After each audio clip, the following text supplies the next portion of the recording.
가을부터 우리가 다니엘서를 함께 공부하려고 합니다. 젊은 스칼라, 젊은 학자이자 또 늙은 예언자의 모습을 살펴보려고 하는데, 먼저 제가 역대하 36장 말씀부터 읽겠습니다. 역대하 36장은 역대하의 맨 마지막 장인데, 거기에 유다 왕국의 멸망이 기록되어 있습니다. 여호야김이 왕위에 오를 때 나이가 25세라. 예루살렘에서 11년 동안 다스리며 그의 하나님 여호와의 보시기에 악을 행하였더라. 바벨론 왕 느부갓네살이 올라와서 그를 치고 그를 쇠사슬로 결박하여 바벨론으로 잡아가고, 느부갓네살이 또 여호와의 전 기구들을 바벨론으로 가져다가 바벨론에 있는 자기 신당에 두었더라. 여호와의 남은 사적과 그의 행한 모든 가증한 일들과 그에게 발견된 악행이 이스라엘과 유다 11기에 기록되니라. 그의 아들 여호야긴이 대신하여 왕이 되니라. 이스라엘이 망하고 유다는 바벨론에 의해서 망하는데, 한 번에 망하지 않고 한 번 점령당하고 두 번 점령당하고 세 번 점령당하고 그래서 망합니다. 첫 번째 점령당할 때 왕 이름이 여호야김, 김씨들 여호야김, 성경에 나오는 그 여호야김 왕 때 망했어요. 그래서 제일 예쁜 사람들, 제일 똑똑한 애들, 그다음에 제일 반짝이는 그릇들 가져가고, 두 번째 또 가져가고, 세 번째는 완전히 불사르는 멸망이 있었던 것입니다. 그 당시를 살던 사람이 다니엘입니다. 자, 먼저 이것부터 보겠습니다. 구약과 신약. 구약은 39권, 신약은 27권, 합하면 66권. 66권인데 구약은 39권이 더 많아요. 23,000 절에 해당되고, 신약은 7,900절이에요. 퍼센트를 보면은 구약이 66%, 신약이 34%예요. 어디가 더 많죠? 구약. 그럼 우리는 어디를 더 많이 알게 될까요? 어디가 더 익숙할까요?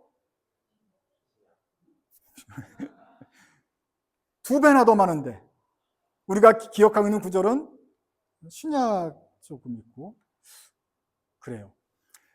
우리뿐만이 아니라 다른 사람, 이게 지금 우리 현대 교회들의 문제입니다. 한때 30년 전쯤에 한국 교회의 주보들을 다 가져다가 한 주간에 있었던 주보들의 그 성경 설교의 본문이 어디였느냐를 계산을 해봤어요. 그랬더니 4분의 3이 다 신약 말씀이더라. 4분의 1이 구약 말씀을 설교하더라. 그런데 그 구약 설교도 주로 뭐다? 하나님이 창조하신 창세기 1장, 노아의 방주, 또 뭐겠어요? 다윗과 골리앗, 밧세바 간음 이야기, 그런 거예요. 다 아는 거. 또 몇 가지 주일학교 때 배웠던 거. 구약은 23,145절이 있는데 그 중에서 우리가 아는 절은 몇 개 없어요. 66권을 믿는다고 하면서 우리는 27권 중심으로 살아요. 27권 중에서도 자기가 좋아하는 것만 살아요. 하나님의 말씀이 66권이라 그러면서도 이쪽은 잘 안 들어요. 교회에서도 잘 구조적으로 못 듣게 돼 있어요. 그래서 우리는 하나님 말씀이 안 듣는 백성이 되기가 쉽다. 어떻게 할 것이냐? 의도적으로 이렇게 가야 된다. 그래서 제가 설교할 때 그 신약 강해 설교를 한 책을 택했다가 그 다음에는 구약으로 갑니다. 구약 가면 여러분도 길고 재미없어 모른다 하겠지만, 또 재미도 있지만 또 왜 자꾸 구약으로 냐 하면 신약이 더 만만하니까 신약이 더 좋죠. 자유롭죠. 하지만 그래도 우리가 의도적으로 구약을 가야 됩니다. 그렇게 겨우겨우 1대1에 맞추는데 1대1도 충분하지 않다는 걸 보이잖아요.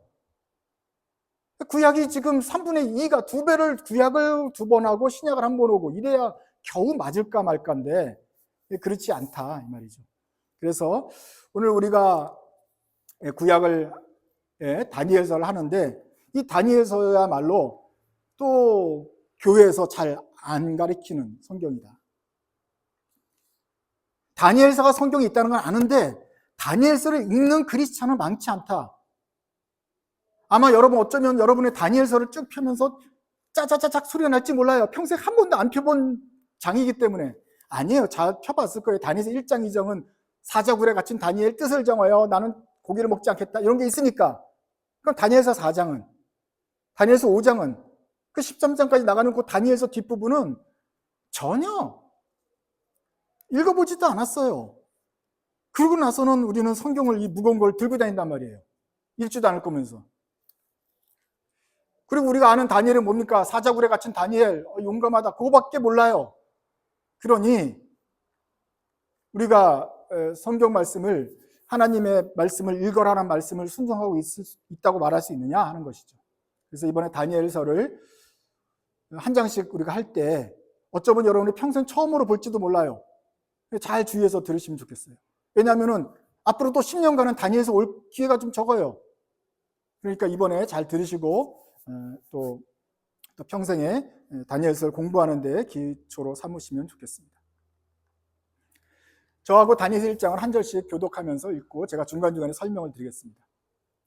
제가 한 절 읽고 여러분이 두 번째 절 읽습니다. 유다 왕 여호와의 김이 다스린 지 3년이 되는 해에 바벨론 왕 느부갓네살이 예루살렘에 이르러 성을 애워쌌더니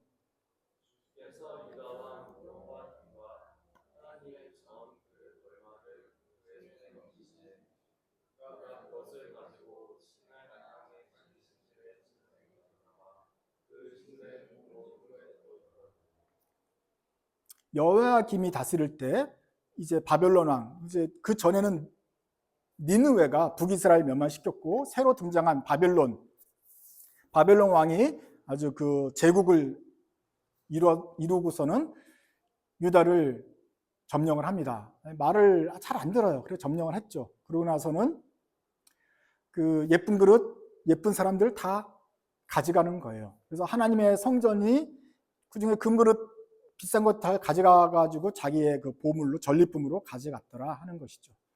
자, 이 시대가 바로 기원전 605년입니다. 다니엘이 잡혀가요. 그러니까 똑똑하고 쓸만한 청년이었던 거죠. 그래서 또 9년 뒤에 597년쯤에 이제 에스겔을 비롯한 또 다른 사람들이 2차로 또 잡혀갑니다.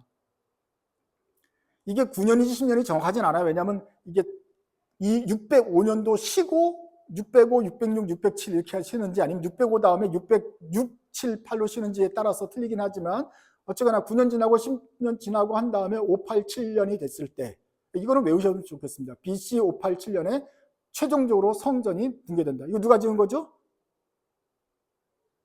솔로몬이 지은 거예요. 그 백향목으로 그 금을 들여서 그 정성을 들여가지고 지은 솔로몬의 성전, 그게 587년에 멸망을 한다. 완전히 붕괴된다 하는 것이죠. 그러니까 다니엘은 605년에 잡혀간 다음에 20년 지난 다음에는 성전이 완전히 붕괴됐다는 사실을 들은 거예요. 우리나라가 완전히 망했구나. 유다가 완전히 망했습니다. 다니엘은 끌려간 청년 중에 제일 1차로 끌려간 사람이고 나중에 회복될 때 돌아올 때도 에스라, 느헤미야 이렇게 해가지고 3차례 걸쳐서 돌아오게 됩니다. 나중에 70년 뒤의 일인데 그러니까 다니엘은 뭐 돌아오지 않았죠. 거기서 일생을 마쳤습니다. 왕이 환관장 아스부나스에게 말하여 이스라엘 자손 중에서 왕족과 귀족 몇 사람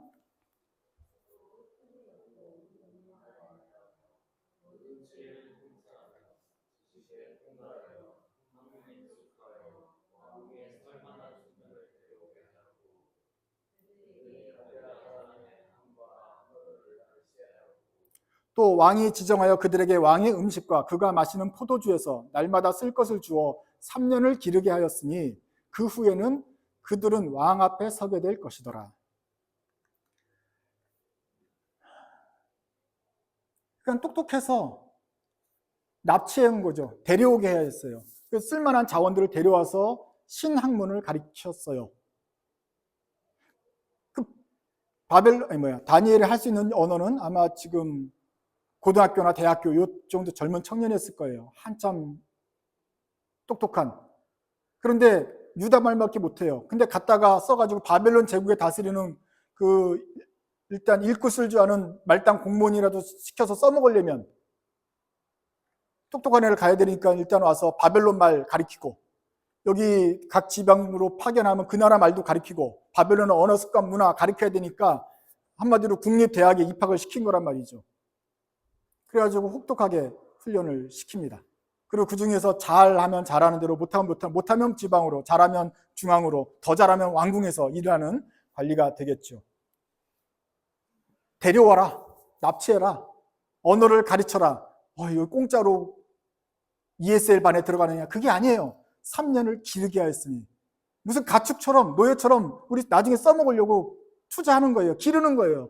그래서 잘 써먹으면 하여간 전리품 중에 하나니 이 왕궁이든지 지방이든지 써서 사용해야겠다 하는 거예요. 그래서 우리가 아는 다니엘은 그렇게 행복한 인생을 사는 사람이 아닙니다. 젊어서 이제 SAT 봐가지고 한참 막 SAT 준비하려고 하는데 그 해는 SAT가 없어요. 나라가 망했으니까. 모든 고3 애들을 데려다가 왕궁에서 데려가지고 거기서 써먹는 거예요. 포로전 됐어요. 그 위에 왕은 쇠사슬로 묶여서 갔지만 얘네들은 쇠사슬까지는 아니었을지예요. 그 다음 왕은 눈이 뽑혀서, 눈이 뽑힌 채로 바벨론으로 끌려갔지만 다니엘은 눈까지는 뽑히지 않았을 거예요. 나중에 써먹어야 되니까. 그렇지만 포로예요. 노예인 거예요. 그 왕궁에서 먹을 거 먹으면서 공부하니까 편했겠어요? 엄마 아빠 없어요. 엄마 아빠는 늙어서 쓸모가 없으니까 안 데려갔고 애만 데려간 거예요. 조기 이야기 아닙니다, 여러분. 노예로 팔려간 거예요. 엄마 아빠 나중에 못 만나요. 없어요. 19살, 20살 때부터 엄마랑 아빠랑 그냥 돌연 그냥 사라지게 되는 거예요.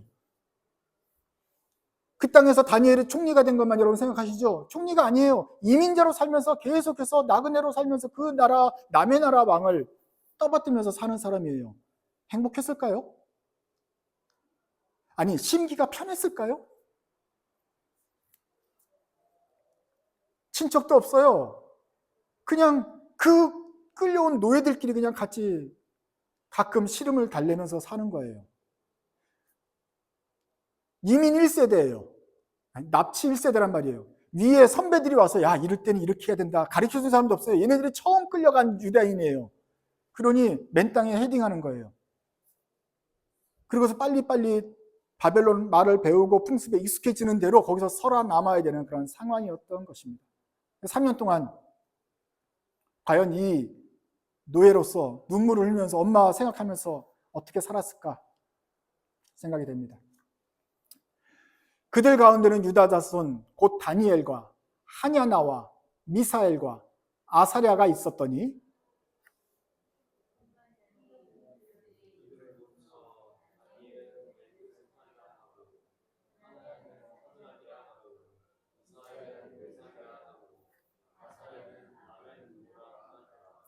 다니엘은 뜻을 정하여 왕의 음식과 그가 마시는 포도주로 다 자기를 더럽히지 아니하리라 하고 자기를 더럽히지 아니하도록 환관장에게 구하니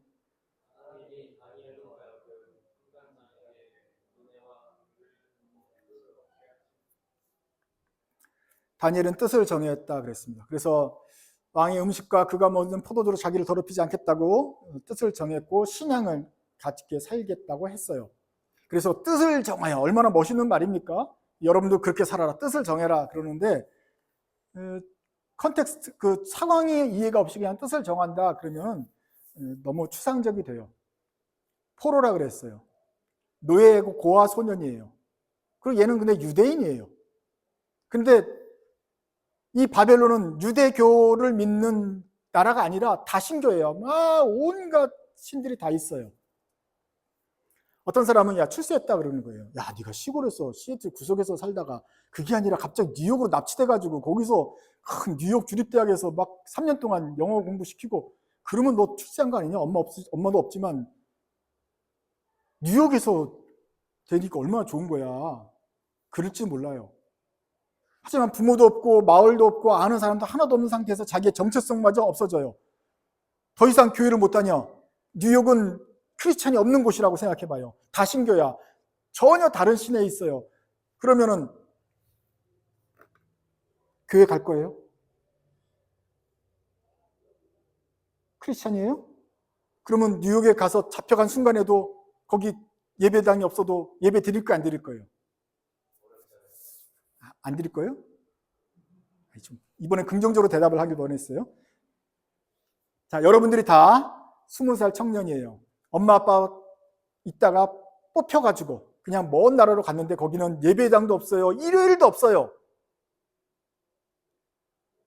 목사님도 없어요. 같이 갈 크리스찬도 몇 명이 됐는데 잘 없어요. 그럴 때 어떻게 하겠어요? 하나님한테 예배 드릴 거예요? 안 드릴 거예요? 일주일이 지났어요. 첫 번째 일요일이 됐어요. 왜 할 겁니까? 나는 화장실 같은 데 들어가서라도 예배 드릴 것 같아요. 30분 쉬는 시간이 있으면 그 시간이라도 나는 하나님을 쪽을, 예루살렘 쪽을 바라보면서 어떻게라도 할 것 같아요. 그렇지 않아요? 근데 뭘 할 거예요? 예배를 해야지. 그럼 예배는 뭘로 시작해요? 기도하고. 찬양을 누가 반주를 해주는 반주자 있어요, 없어요? 그래. 뭐 미카엘 성경 반주기가 안 가져왔잖아. 그럼 어떻게 할 거예요? 아는 찬양을 부를 거예요. 뭐 당신은 사랑받기 그걸 부를 거예요. 그 다음에 뭐예요? 주기도문도 하고 말씀도 봐야겠지. 근데 성경 있어요, 없어요? 성경 없어요. 그러면 옛날에 기억나는 성경을 말할 거예요. 기억나는 성경 생각해 보세요. 뭐예요? 태초에 하나님 총지창조시나 항상 기뻐하라, 쉬지 말고 기도하라, 범사에 감사하라. 또 뭐가 생각이 납니까? 생각이 잘 안 나요. 외운 게 별로 없어요. 뭐 한 주는 첫 번째는 어떻게 했다고 치자고, 두 번째 주는 뭐 할 거예요? 목사님도 안 계셔, 반주자도 없어요, 성전도 없어요. 모여가지고 입을 뒤집어 쓰고 조용하게 하나님하고 하는데 살려주세요, 엄마 보고 싶어요 한 다음에 기도할 말도 생각이 안 나요. 그러니까 예배가 잘 안 된다고 해요. 그 다음에 유대교는 기본적으로 성전에 가서 하나님 보는 곳이에요. 그래서 예루살렘으로 올라가야 돼요. 올라가서 하나님께 제사 드려요. 희생 제물을 가지고 드려요. 근데 성전이 없어요. 몇천 킬로 떨어져 있어요. 희생 제물도 없어요. 제사장도 안 계세요. 그럼 뭐 하자는 거예요? 유대교가 뭐 그게 중심이었는데 뭐 할 게 없는 거예요. 율법을 생각했는데 율법이 기억나는 게 별로 없잖아요. 뭐 어떻게 하겠어요? 나중에 에스라도 잡혀가고 뭐 이런 사람 잡혀가면 그때부터 유대 공동체에 조금씩 이제 말씀도 전해지고 하기도 해요. 하지만 다니엘은 그렇지 않았다는 거예요. 나밖에 없어. 젊은 애들 몇몇 끌려와가지고 지금 할 게 없는 거예요. 할 수가 없어요. 기억나는 게 하나 있어요. 율법 중에 기억나는 게 하나. 지금까지 십몇 년 동안 엄마랑 같이 먹으면서 엄마가 쭉 얘기했던 거, 우리는 돼지고기는 안 먹는다. 돼지고기 튀긴 감튀는 안 먹는다. 왜냐하면 돼지고기 튀겼으니까. 돼지고기 다 안 튀고 염소랑 염소의 젖과 고기를 섞지 않는다. 뭐 그런 음식 제사법. 이거는 맨날 밥을 먹었으니까 기억이 나요. 그러니 다니엘이 신앙의 정체성을 유지하기 위해서 할 수 있는 거는 찬양도 아니고 예배도 아니고 기도도 아니에요. 그냥 그나마 음식이라도 나는 유대교식으로 먹어야지. 이게 다니엘이 했던 유일한 저항이었던 거예요. 유대인으로서 내 신앙을 버리지, 하나님을 버리지 않겠다는 유일한 그의 결심은 음식이라도 우리 엄마가 가르쳐준 그 전통대로 먹겠다. 이거는 기억나잖아요. 근데 이제 다 음식이 산의 진미가 있어요. 전 세계에서 와가지고 이 노예들을 풍족하게 먹이려는 산의 진미를 주는데 먹을 게 하나도 없어요. 왜냐하면 다 감자튀김이 다 돼지고기가 섞여 있는 거예요. 양념들은 다 그게 이상한 걸로 다 된 양념을 찍어 먹어야 되니 모든 음식을 먹을 수가 없어요. 먹을 수 있는 거는 야채밖에 없더라. 그래서 채식하자고 그런 거예요. 무슨 채식이 건강이 좋아서가 아니고 그나마 신앙을 지키려고 하니 아는 거는 음식법밖에 없는데 음식법에 먹을 게 없어서 그나마 요거라도 지키면 내가 하나님하고 그래도 끊어지는 걸 덜 하겠지. 끊어지지 않겠지. 주님, 내가 음식법이라도 지키면서 주님께 이 망한 나라에서 음식법이라도 지키면서 어떻게 살겠습니다. 그러고 있는 거예요. 조그만 애가 혼자서 포로 잡혀와서 그렇게 하려고 아둥바둥 치는 것이 바로 채식을 결심한 것이었습니다.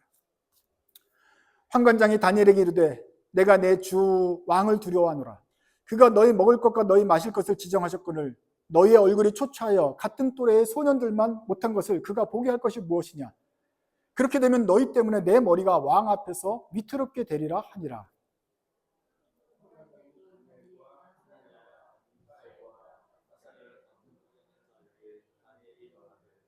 청하오니 당신의 종들을 열흘 동안 시험하여 채식을 주어 먹게 하고 물을 주어 마시게 한 후에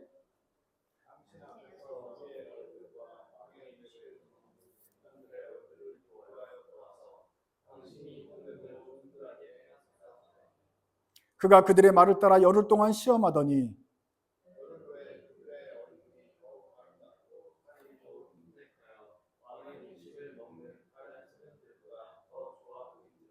그리하여 감독하는 자가 그들에게 지정된 음식과 마실 포도주를 제하고 채식을 주니라.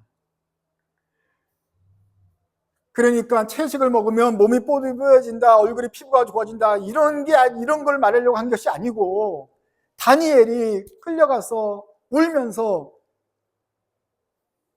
신앙생활 할 수 있는 게 그거밖에 없더라. 제사장도 없어요, 랍비도 없어요, 성전인도 없으니 갈 수가 없어요, 희생제물 죽일 수도 없어요, 안식일도 없어요.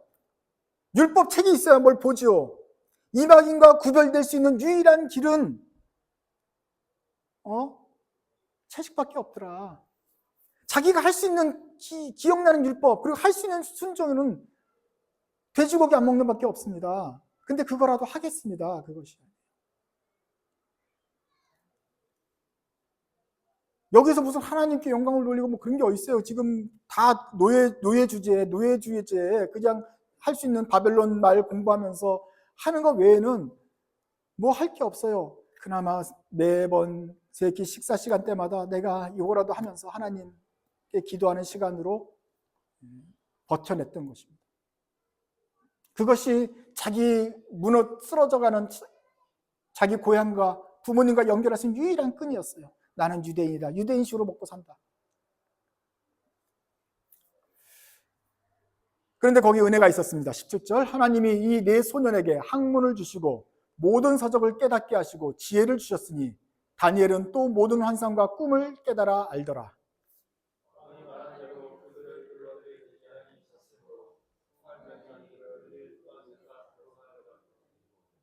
왕이 그들과 말하여 보매 무리 중에 다니엘과 하냐냐와 미사엘과 아샤랴 같은 자가 없으므로 그들을 왕 앞에 서게 하고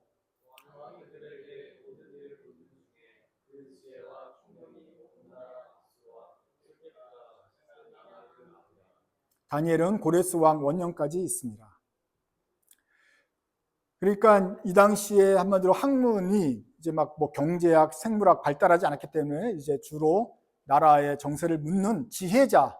근데 지혜자는 앞일을 예비하는 특히 이쪽 왕궁에서는 점술사일 수 있고 마술사도 있고 박수무당일 수도 있고 어쨌거나 지혜로운 어떤 신령한 자들을 또 똑똑하게 배운 사람들을 그 신하로 쓴 것인데 물어보니 제일 똑똑해요. 그래서 지방이 아니라 중앙도 아니고 왕궁에 있는 관리로 임명이 되어서 하게 되었다.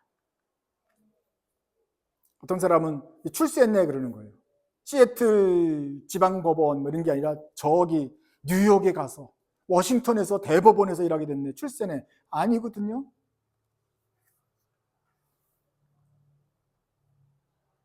뭐 하나님의 은혜가 있긴 있었지. 가운데로 갔지만 교회가 없어졌어요. 여러분이 지금까지 매주 습관적으로 나오던 그 교회에 나오면 마음도 편해지고 듣는 것도 있고 또 사람들과 있던 어떤 공동체가 없어지고 나만 쏙 빼가지고 나와서 혼자 있게 되는 거예요. 물어볼 사람도 없어요. 그때는 목사님도 안 계세요. 나의 멘토도 없어진 거예요. 그냥 혼자 있어요. 엄마 아빠도 없어요. 고아예요. 뜬금없이 그냥 고아가 됐는데 전혀 다른 나라에 왔어요. 그러고 나서는 너는 이제 도인이라고 부르지 말고 뭐라고 해라. 창시개명을 하네. 그건 내 이름이 아니야 할 수가 없어요. 그냥 주는 대로 받아. 이걸 무슨 뜻이 있어요? 그냥 랜덤으로 준 거야. 아무 뜻이 없어. 랜덤이야. 그냥 이쪽에서 유행하던 신의 이름 같은 걸 막 전해주는 거예요. 가족도 없어요. 고아하기 때문에 막 어디 정서적으로 늘 불안해요. 그 다음에 거기는 교회만 안 가는 게 아니라 우상 숭배를 하는 문화예요. 다 우상 숭배를 하고 우상은 즐비하고 우상이 제사 드렸던 음식을 먹어야 되고 뭐 나는 그런 걸 안 먹겠습니다 할 수도 없는 거예요. 이러니 그의 삶은 뭐냐? 이주 노동자자. 야 미국에 가서 막 뭐 대기업에 다니니 뭐 좋냐? 이주 노동자잖아요. 우리가 자유인으로서도 이주 노동자면 뭐야 슬픔 속상한 게 많은데 끌려간 노예로서는 얼마나 더 힘들겠습니까? 불평한 일이 있어도 바벨론 말로 컴플레인 해야 되는데 이것도 힘들어요. 막 지혜롭게 말을 해도 쉽질 않아요. 끝내기잖아요. 믿음 생활을 해야 또 신이 나고 우리가 신을 얻는데 주일이 없잖아요.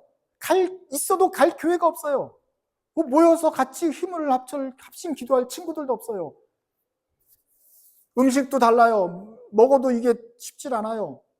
물론 전 세계에서 온 채소를 먹는 다양한 채소를 먹을 수 있는 기회가 있었겠지. 생전 먹어보지 못한 음식들 그 채소를 먹어도 눈은 높았겠죠. 뭔가 제국의 심장부에서 보고 듣는 게 많은 이점은 있었겠지만 다른 말로 다른 풍습으로 다른 사람들 사이에서 사는 게 그것도 자의도 아닌 끌려간 상황에서 쉽지 않았습니다. 제일 나쁜 문제는 그가 섬기는 보스가 느부갓네살이라는 거예요. 지금까지 못하긴 못했어도 여호와킴을 섬기면서 이건 하나님대로 잘 살아야 되는데 저 여호와킴 하나님대로 악행을 하면 안 되는데 막 이러고 살았는데 그래도 그건 유대인이었기 때문에 그냥 하는데 이거는 우리나라를 망친 느부갓네살이 와서 있잖아요. 근데 죽을 것 같지도 않아요. 왜냐하면 이 사람은 전 세계를 통치한 왕 중의 왕이에요. 제일 큰 왕이에요. 제국의 왕이고 이 나라를 내가 직접 봐보니 이 제국은 쉽게 넘어질 나라가 아니에요. 우리나라가 독립하기는 이미 글렀어요. 근데 내가 그 왕을 또 섬겨야 돼요. 가까이서. 아주 가까이는 아니지만 지근거리에서 섬길 수 있는 기회가 생겼어요. 어느새 다니엘은 눈을 떠보니 자기가 원수를 섬기는 공무원이 되어 있었더라. 여기서 여러분의 선택은 두 가지입니다. 암살할 겁니까? 협력할 겁니까? 하나님께서 나를 이 왕의 가까운 거리에 둔 것은 바로 이때를 위함이 아니냐? 독을 타고? 아니면 칼로? 나도 죽으리라 그러면서 축 죽이고 이 원수 이러면서 죽일 것이냐? 아니면 거기서 월급 받아가면서 그래도 채식만 하면서 왕이 시키는 대로 일을 하면서 협력하면서 할 것이냐? 어떻게 할 것입니까? 당신은?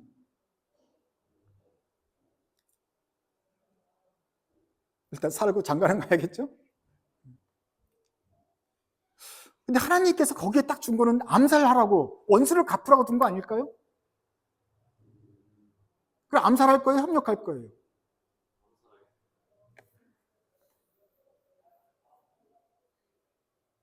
주님께서 암살하라고 하셨으면 해야 될 거예요. 사사기에서는 그 왕을 암살한 에훗이 나오죠. 에훗은 하나님의 말씀을 어떻게 받았는지 결혼하게 굳게 하고 왕 옆에 가가지고 칼로 찔러서 죽였어요.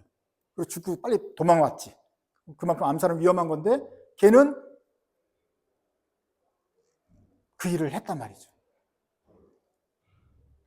왕후 에스더는 왕비가 돼서 그냥 잘 살았어요. 다니엘도 협력하는 길을 택했어요.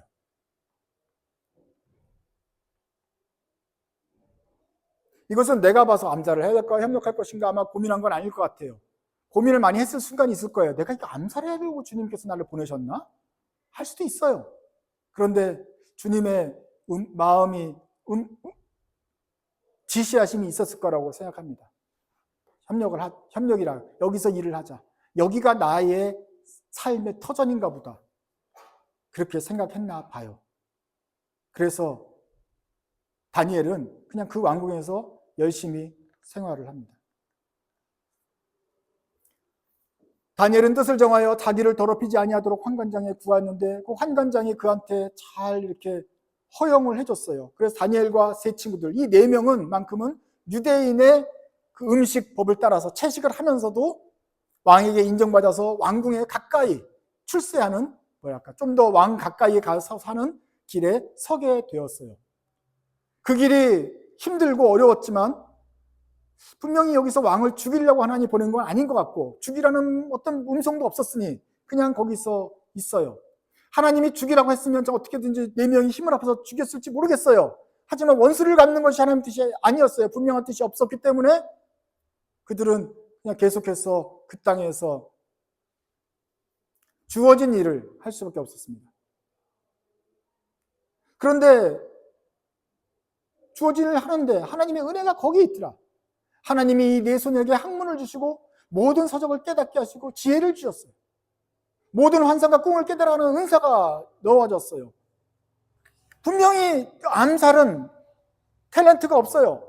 그게 아닌 것 같아. 하지만 여기서 왕을 공무원으로 섬기는 거는 하나님이 조금씩 은혜를 주시는 거 보니까 이 젊은 다니엘이 보기에 여기가 나의 부르심인 것 같다 깨달아 안 거예요. 슬퍼요. 엄마 보고 싶어요. 그런데 그 꿈도 해석하고 또 다른 사람의 꿈도 보면서 또 왕의 꿈, 나라의 어떤 미래를 생각하는 일들을 해가면서도 여기에 은사가 있구나. 하나님께서 나라의 꿈을 해석하는 걸 도와주셔서 하는 거구나. 하나님이 내가 여기서 이 느부갓네살 왕을 섬기는 걸 하는 거를 기뻐하시는 거구나. 이쪽이 길인가 보다 하면서 가요. 누구한테 물을 사람 없지만 하나님께서 은혜를 주시는, 열어주시는 길이 여기니까 그냥 여기 있어야 되나 보다. 물론 바벨론은 뜻을 정했기 때문에 암살해라 그러면 암살했을지 모르지만 하나님이 그 말씀 안 하시고 계속해서 이쪽에서 길을 열어주셨어요. 그래서 다니엘은 꿈을 꿨던 것 같습니다. 모든 환상과 꿈의 나라에 관한 뿐만 아니라 자기에 관한 일도 꿈을 깨고 꿈을 꾸고 소망을 부여잡고 희망하면서 살았던 것 같아요. 다니엘에서 나타난 다니엘은 그렇게 멋지고 갑자기 출세하고 하나님에 의해서 가난했다가 높아지고 총리가 되고, 그래서 우리 아들도 다니엘처럼 총리가 되라고 이름을 다니엘처럼 짓고, 이렇게 쉽게 평탄한 인생이 아니었어요. 그의 꿈 하나 붙잡고 낯선 땅에서 눈물을 흘리면서 하루하루 버텨가던 소년이었습니다. 하루하루 버티면 한 달 있으면, 1년 있으면, 한 3년쯤 있으면 돌아가서 엄마를 만날까? 다니엘에서 엄마를 만나는 기록이 없어요. 그는 돌아가지 못해요. 다니엘의 결론은 그 꿈을 붙잡고 낯선 땅에서 눈물을 흘리며 하루하루 버티는 소년이 타향에서 늙어간다. 이것이 다니엘 개인의 입장에서 보면 다니엘서의 줄거리입니다. 저 뒷장면은 사자굴에 갇힌 다니엘이 뒷짐을 진 게 아니라 뒤로 결박당해서, 그러나 그 새로 이제 창문을 내다보면 하나님의 은혜를 구하는데 사자가 먹지 않는 그림을 미국 사람이 어떻게 그렸던 그림이에요. 한번 같이 한번 읽어봅시다. 시작. 그 꿈을 붙잡고 낯선 땅에서 눈물을 흘리며 그 꿈을 붙잡고 하루하루 버티던 소년, 그 꿈을 붙잡고 타향에서 늙어간다. 우리도 어쩌면 낯선 땅에 자기 생각과 달리 와 있는 사람일지 모르겠습니다. 또 지금 있는 것이 내가 원래 꿈꿨던 장소가 아니라 전혀 다른 곳에 와 있어서 어찌할 바를 모르는 상황일 수도 있습니다. 또 하루하루 이 낯설고 호의적이지 않은 환경 속에서 내가 하루하루 버텨가는 상황일 수 있습니다. 우리 선배 다니엘도 그랬습니다. 그리고 그 꿈이 있고 소망이 있고 기도가 있었기 때문에 그거를 버티면서 갔습니다. 그런데 하나님의 뜻은, 다니엘에 대한 뜻은 어쩌면 몇 년 안에 짧은 시간에 응답받아서 다시 엄마를 보게 하는 것이 아니라 그 타향에서 주님의 일을 행하면서 오랜 시간 동안 버티기를 원하는 것일 수 있습니다. 우리에게도 그럴 수가 있겠죠. 이 땅에서 늙어라. 그러나 늙어가는 동안에 늘 한숨과 탄식만 있는 것은 아닙니다. 왜냐하면 하나님이 우리의 꿈을 주실 것이기 때문입니다. 하나님이 은사를 보내주십니다. 전 세계 어디로 흩어갔든지 아니면 어디 그늘에 숨어 있든지 간에 하나님이 그를 찾아내셔서 그에게 선물을 주시는데 그것은 영적인 은사일 수 있고 신령한 힘일 수 있고 버텨낼 수 있는 능력을 주실 것입니다. 그리고 분명히 보아서 여기에 남아서 또 이 길을 하면서 어떤 방식으로 살아야 될지 주님께서 똑똑히 말씀해 주실 것입니다. 그 힘을 받아서 다니엘이 하루하루 살았던 것처럼 우리도 하루하루 그렇게 살아갈 수 있습니다. 우리가 원하는 것은 총리가 돼서 어떤 빛나고 큰 일을 행하는 것이 아니라 하루하루 주님께서 나에게 말씀하시는 것입니다. 그리고 그것이 내가 할 수 있는 길이고 이것이 분명하게 하나님 뜻이라는 확신, 그것이 있다면 오늘도 버텨나갈 수 있습니다. 그리고 다니엘이 그렇게 버티면서 평생을 보냈던 것처럼 우리도 주님께서 원하시는, 지정하시는 날까지 그 꿈을 붙잡고 갈 수 있는 것입니다. 우리의 소망은 무엇입니까? 무엇을 원하십니까? 자기의 소망을 먼저 앞서기 아래기 전에 우리의 앞서간 선배 다니엘이 그 열악한 환경 속에서, 외로움 속에서 어떻게 주님의 뜻을 분별하면서 기다렸는지, 또 보여주신 길을 따라 순종했는지 생각하면서 우리도 이 길을 끝까지 걸어가시면 주님께서 시건하지 않는다고 말하셨으니, 거짓말하지 않는다고 하신 그 주님께서는 반드시 우리에게 그 꿈을 이루어 주시고 우리의 기도를 응답해 주실 것입니다. 기도하겠습니다. 하나님, 참으로 연약하고 약한 저희들이 지금껏 주님의 손에 이끌려 여기까지 왔습니다. 날마다 저희들의 삶은 쉽지 않지만, 그러나 지금도 주님 계신 곳을 바라보고 주님께 소망하기는 저희가 어디에 있든지 무엇을 하든지 어떤 상황에 처해 있든지 저희의 믿음 변치 않고 주님 따라가게 해 주십시오. 어떻게 하는 것이, 어디로 가는 것이 주님의 뜻인지 보여주십시오. 그러면 저희는 믿음으로 그 길을 따라가겠습니다.